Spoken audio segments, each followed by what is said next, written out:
यो गाइज अब हामी काठमाडौँको यात्राको लागि के अरे अर्जुन रथ होइन अर्जुन रथ चढेको अर्जुन रथको नयाँ गाडीमा चढेको अहिले पुरै चाहिँ अब लास्ट सिटै भनौँ यो होइन लास्ट सिटमा छौँ लास्ट स्लिपरको अब अगाडि हेर्ने हो भने चाहिँ हामी देखाउँछौँ अगाडि कहाँ छ भन्ने कुरा दुनियाँ टाढा छ यो तर अहिले यहाँ सिटै मिलाउन आपत पऱ्यो सिटको चाहिँ यो सिस्टम यहाँ बटन प्लेनमा भन्दा पनि सिस्टम परेको यहाँ टेक्नोलोजी यस्तो चाहिँ यो गरेपछि यो म यता दाबेपछि यता सिट देखाउनु यता सिट अगाडि आएको आइछ यो अगाडि आउँदो रहेछ यसरी फेरि यो दाब्ने अब त्यो दाबेपछि पछाडि जाँदैछ होइन अब यो दाबेपछि यता यो अगाडि खुट्टाको यो अगाडि आउँछ यो गयो यो यसरी आयो यसरी आपत रहेछ यो हामी यसरी हेर्दैछौँ मैले ट्राई गर्दैछु अब हेर्नुहोस् है अब यो 4वटा बटन छ यो 4वटा बटनमा यो माथिल्लो बटन दाबेपछि सिट केही भयो केही भएन अब यो केही पछाडि थियो होइन अहिले अगाडि आयो होइन अगाडि आयो अब यो यही माथिको दाबेपछि पछाडि जान्छ होइन फिक्स हुँदो रहेछ ठ्याक्कै यतिभन्दा नजाने भन्ने हुँदो रहेछ अब फेरि अर्को टेक्नोलोजी अब अर्को टेक्नोलोजी यहाँ तल फेरि अब यो खोइ कहाँ गयो भयो मेरो त आएन तर यो आउँछ होला यसरी सर झोला पेलो झोला पेलो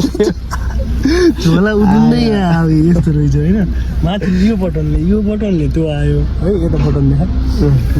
यो बटनले त अब यो बटनले त पछाडि जानु रहेछ झोलासँग धकेले होइन झोलासँग धकेले अब यसले आउँछ कि चार्जिङ पोर्ट पनि अन हुँदो रहेछ यसरी यो पुरै रबरको चाहिँ राम्रो चाहिँ रहेछ सिट बेल्ट छ चढौँ तर पछाडि नचढौँ सिट बेल्ट पनि छ अगाडि हेर्ने भने ट्रेनभन्दा कति अगाडि छ हेर्नु त सिट बेल्ट पनि बाँध्ने हो यो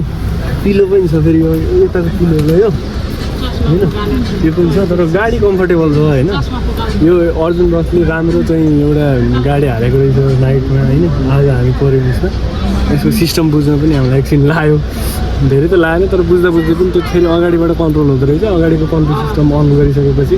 हामी यो गऱ्यौँ सिक्यौँ जाने होइन अब तपाईँहरू नै आउँदै हुनुहुन्छ भने अलि अगाडिको सिट काट्नु होला अगाडि किनभने हेर्नुहोस् न अगाडिपट्टि पढ्दा क्यामेराम्यानले ढल्का फल्का पारे यस्तो दामी छ कहाँ हो साथीहरू फेरि टाढा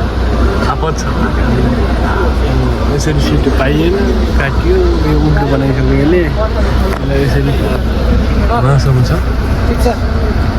अब यसरी चाहिँ हामी बसिरहेछौँ ब्ल्याङ्केट छ ठिकै छ भन्नुपर्छ